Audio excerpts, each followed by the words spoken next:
Hello horse racing fans, and welcome back to another video. Now, this month usually is one of the best months we get in horse racing, and it's when horse racing is at its most popular. This month was kind of that, but it was also in a lot of ways a disaster.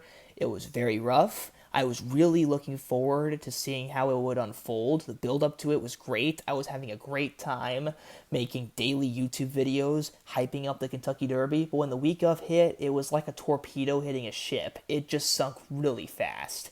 And it's been kind of rough. I kind of just want things to quiet down. But of course, I am not going to expect things to pan out that way just because I want them to. I'll just see what things happen. And now we're on to the Preakness Stakes, the second jewel of the Triple Crown, where the big discourse is, one, can Mage win the Triple Crown, and should the Triple Crown change? Personally, I think that the Triple Crown should stay the same, and there are better ways of going about this, and other issues that horse racing needs to solve before we talk about the Triple Crown. But I do see good arguments from both sides, I will admit that.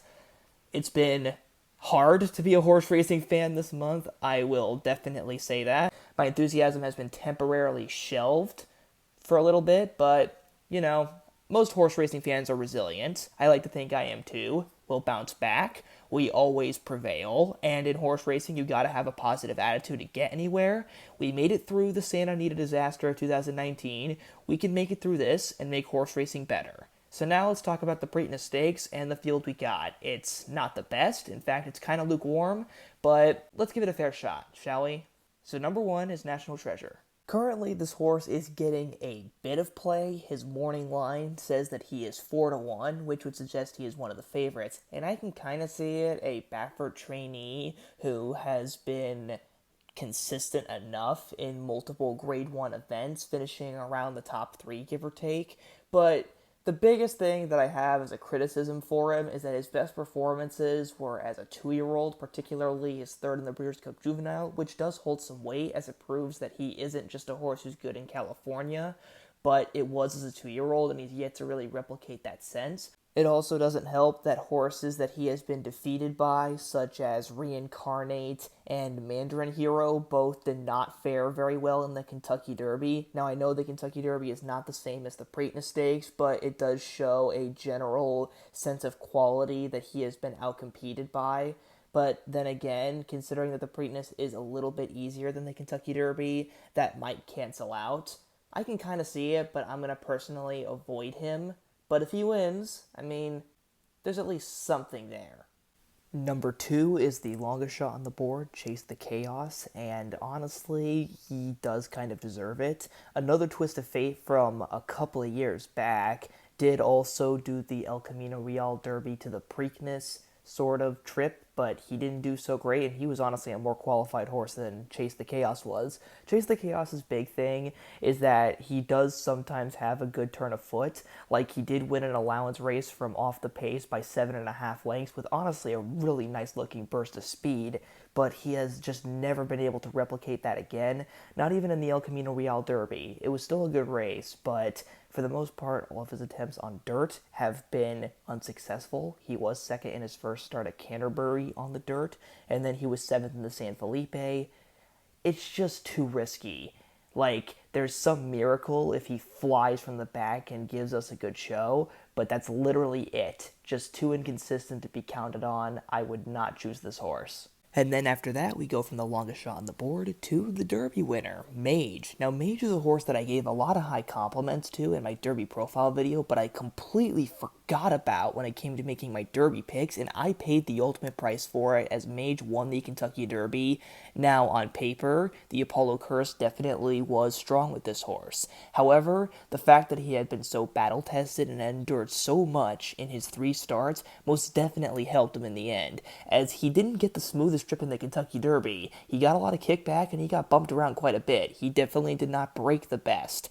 But despite all of that, he was ready for it and he had dealt with that. And that was what he needed to run down 2 fills and win the Kentucky Derby.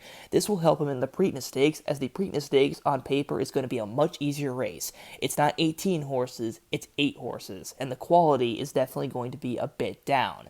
But also, winning 2 Grade 1s in the span of just 2 weeks is a tall order, especially for a horse who has only ran 4 times. So this could be the start of a potential Justify route, but also there is going to be a lot of questions on whether Mage is just flat out good enough to win the Triple Crown. His win in the Kentucky Derby did not indicate Triple Crown material, it indicated a good horse. Is he good enough to handle this okay group of horses, or will the 2 weeks catch up to him, or will some of the new shooters surprise us? There's a lot to wonder, but he does look pretty good, and he's going to have it a little bit easier than he did in the Derby. Next up, we have number 4, Coffeewithchris, a horse with a very humble beginning to his career, being a $2,000 yearling purchase, and now he's running in the Preakness. So if he does win this race, I will not be upset one bit. I think it would be a lovely story to see.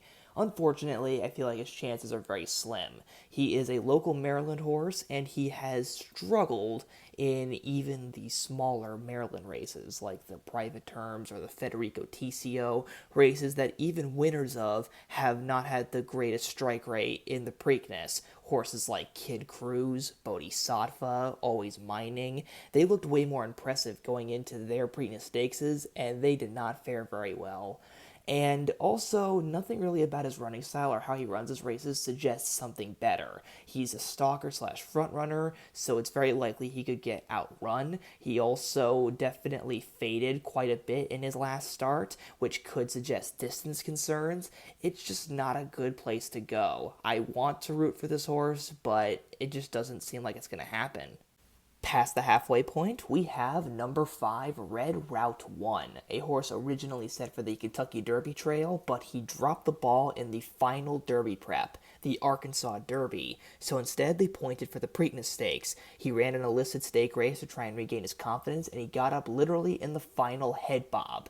It was certainly a interesting performance. I think the mile and 3/16 might benefit his cover behind style because he is so deep in his closing, coming from as far back as 18 lengths in some of his races and still flying late to pick up the pieces for a nice place or show. Some might wonder if he is good enough to actually get the victory. That might be put into question because he has yet to win a major stakes race, but he sure as heck knows how to fly late and still finish strong, and I think that is something that people should keep in mind. He could definitely fly late for a third or a second place finish, or even be a spoil.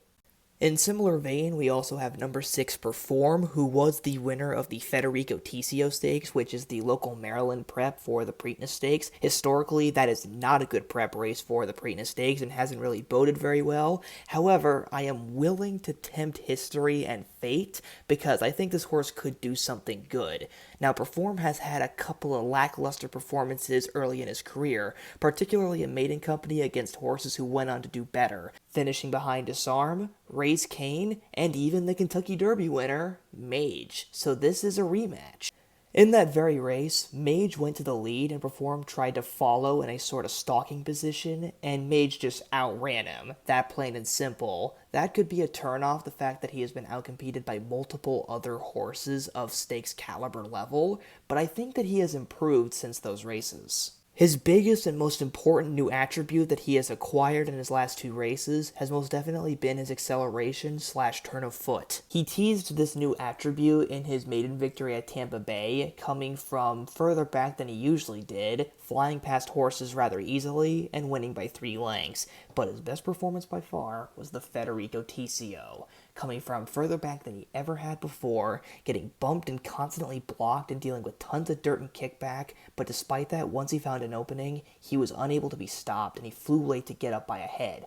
All that kind of trouble is not likely to occur in the Preakness Stakes considering the shrunken field size, so imagine what he could do with a cleaner trip with that same turn of foot. That could be pretty scary even for a Triple Crown hopeful. However, it's definitely a lot more unpredictable to choose him over a more consistent closer like Red Route 1, who has shown his come-from-behind abilities in Grade 2 company with success.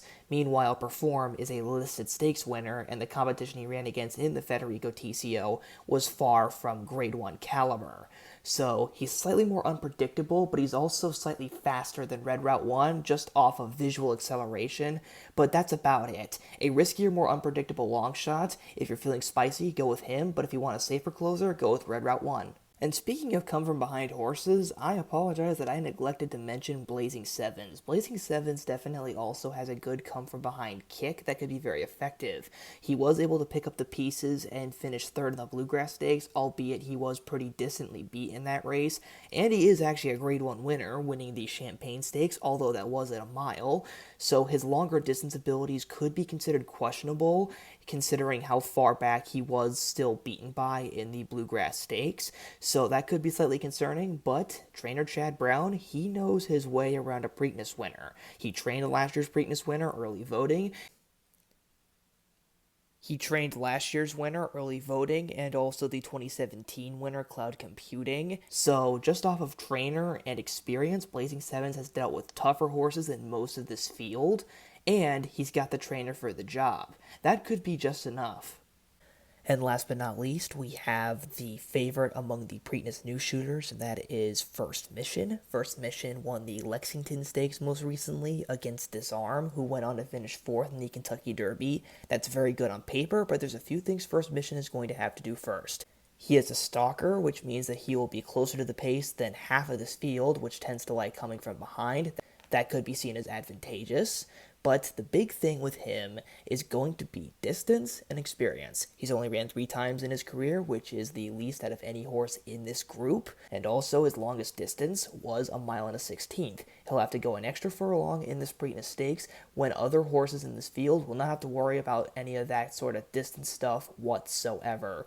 So he's going to have to deal with quite a lot in just his 4th start. Now Mage proved that in just your 4th start you can do great things, like in the Kentucky Derby, but the question is, will First Mission be able to make that beautiful transition the same as Mage did? We'll just have to see. And with that, we have just finished the Preakness field. Currently, my angle is going to be Mage first, Red Route 1, and Perform are going to fly late for 2nd and 3rd. I hope that's how it turns out, because that'll make me seem somewhat intelligent, but there are definitely ways that this will not happen. I think that Mage will be able to be closer to the pace than he was in the Kentucky Derby, because this race doesn't seem super speedy, and also more importantly, there aren't as many horses. I think that could be interesting to see. Either way, I think that his talent alone could be enough to take down this alright field of horses. But maybe I'm just being optimistic and I just want to see that happen. The Belmont Stakes, though, if he does win the Preakness Stakes, I think that would be almost impossible. But we'll just have to see. Hope you guys enjoyed this video, and comment on what you think of this Preakness Stakes. I promise I'll have a better video after this one. See you guys next time.